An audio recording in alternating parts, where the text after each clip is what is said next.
Dieu passe souvent tout près de nous, sans que nous le remarquions toujours. Pourtant, il suffit parfois d'une porte qui s'ouvre, d'un cœur attentif ou d'un simple geste de bonté pour que tout change. Aujourd'hui, écoutons cette parole qui nous invite à accueillir le Seigneur quand il vient à notre rencontre. Lecture du 2e livre des Rois. Un jour, le prophète Élisée traversait Sunam. Une femme aisée de la région insista pour qu'il mange chez elle. Dès lors, chaque fois qu'il passait par là, il s'arrêtait chez elle.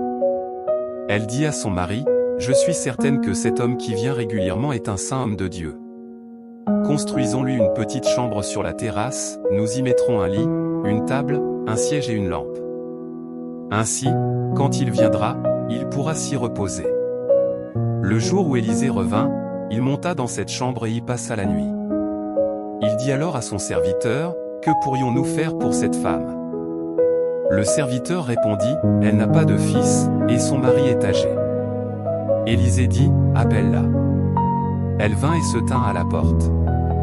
Élisée lui déclara, « À cette même époque, l'année prochaine, tu tiendras un fils dans tes bras. » Parole du Seigneur. Psaume. L'amour du Seigneur, sans fin je le chante, ta fidélité, je l'annonce d'âge en âge. C'est un amour bâti pour toujours, ta fidélité est plus stable que les cieux. Heureux le peuple qui connaît l'ovation. Seigneur, il marche à la lumière de ta face. Tu es sa force éclatante, notre roi est au Seigneur, notre bouclier est le Dieu saint d'Israël. Lecture de la lettre de saint Paul apôtre aux Romains. Frères, ne le savez-vous pas? Nous tous qui avons été baptisés en Jésus-Christ, c'est à sa mort que nous avons été unis par le baptême. Si nous avons été mis au tombeau avec lui par le baptême qui nous unit à sa mort, c'est pour que nous vivions nous aussi d'une vie nouvelle, comme le Christ qui est ressuscité d'entre les morts par la gloire du Père. Nous le savons, ressuscité d'entre les morts, le Christ ne meurt plus, la mort n'a plus aucun pouvoir sur lui. Lui qui est mort, c'est au péché qu'il est mort une fois pour toutes, lui qui est vivant, c'est pour Dieu qu'il vit. De même, vous aussi, considérez que vous êtes morts au péché et vivants pour Dieu en Jésus-Christ. Parole du Seigneur. Évangile de Jésus-Christ selon saint Matthieu. En ce temps-là, Jésus disait à ses apôtres, « Celui qui aime son père ou sa mère plus que moi n'est pas digne de moi, celui qui aime son fils ou sa fille plus que moi n'est pas digne de moi. Celui qui ne prend pas sa croix et ne me suit pas n'est pas digne de moi. Qui a trouvé sa vie la perdra, qui a perdu sa vie à cause de moi la gardera. Qui vous accueille m'accueille, et qui m'accueille accueille celui qui m'a envoyé. Qui accueille un prophète en sa qualité de prophète recevra une récompense de prophète, qui accueille un juste en sa qualité de juste recevra une récompense de juste. Et celui qui donnera à boire, ne serait-ce qu'un verre d'eau fraîche, à l'un de ses petits en sa qualité de disciple, Amen, je vous le dis, il ne perdra pas sa récompense. » Acclamons la parole de Dieu. Méditation. Un mot traverse toutes ces lectures, l'accueil. Accueillir Dieu qui passe dans notre vie, accueillir son appel, et finalement accueillir les autres comme on accueille le Christ lui-même. Dans la première lecture, nous rencontrons une femme de Sunam. Elle ne fait rien d'extraordinaire, elle n'accomplit pas de miracle, elle ne prêche pas.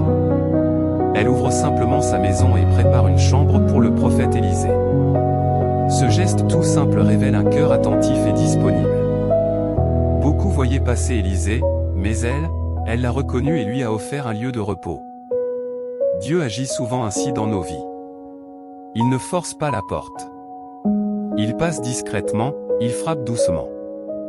Il peut se présenter sous les traits d'une rencontre, d'une parole qui touche, d'une personne dans le besoin ou d'un appel intérieur pendant la prière. Le risque, c'est d'être tellement pris par nos activités et nos soucis que nous ne remarquons plus sa présence. Avons-nous encore une chambre intérieure réservée pour le Seigneur? Un espace dans notre journée et dans notre cœur où il peut vraiment habiter? Ce qui est magnifique, c'est que cette hospitalité ne reste jamais sans fruit. La femme n'avait rien demandé, pourtant Dieu a vu son cœur généreux et lui a offert une joie inattendue, la promesse d'un fils. L'Évangile va plus loin dans cette logique de l'accueil. Les paroles de Jésus peuvent nous surprendre, celui qui aime son père ou sa mère plus que moi n'est pas digne de moi. Jésus ne nous demande pas d'aimer moins notre famille. Il nous invite plutôt à remettre Dieu à la première place. Quand il est au centre, tous nos autres amours trouvent leur juste équilibre et leur vraie profondeur. Il ajoute, « Celui qui ne prend pas sa croix et ne me suit pas n'est pas digne de moi. » La croix, ce n'est pas la souffrance recherchée pour elle-même. C'est le prix de l'amour vrai, la patience dans les difficultés du mariage, le don sans compter pour ses enfants, le pardon même quand c'est douloureux, la fidélité quand ce serait plus facile de lâcher. Et Saint Paul nous rappelle la source de notre force, par le baptême, nous sommes unis à la mort et à la résurrection du Christ. Nous ne vivons plus seulement de nos propres forces, mais de la vie nouvelle que Dieu nous donne. Enfin, Jésus termine par une parole très tendre, même un simple verre d'eau donné à l'un de ses petits disciples ne sera jamais oublié. Aux yeux de Dieu, aucun geste d'amour n'est insignifiant. Ce qui semble petit à nos yeux est souvent très grand dans le royaume. Conclusion. Aujourd'hui, la parole nous invite à faire davantage de place au Seigneur dans notre vie quotidienne. À lui réserver cet espace intérieur où il peut parler, consoler et guider. Quand le Christ trouve une vraie place dans notre cœur, nous devenons à notre tour une maison ouverte, un lieu où les autres peuvent rencontrer un peu de sa lumière, de sa paix et de son amour. Demandons cette grâce, savoir reconnaître le Seigneur quand il passe, l'accueillir avec confiance et le suivre avec fidélité. Prions ensemble. Seigneur notre Dieu, nous te remercions pour ta parole qui éclaire nos chemins. Tu frappes à la porte de nos cœurs avec douceur et patience. Donne-nous des yeux pour te reconnaître et un cœur assez grand pour t'accueillir. Nous te confions toutes les personnes qui écoutent ou regardent cette vidéo. Tu connais leurs joies, leurs peines, leurs combats et leurs espérances.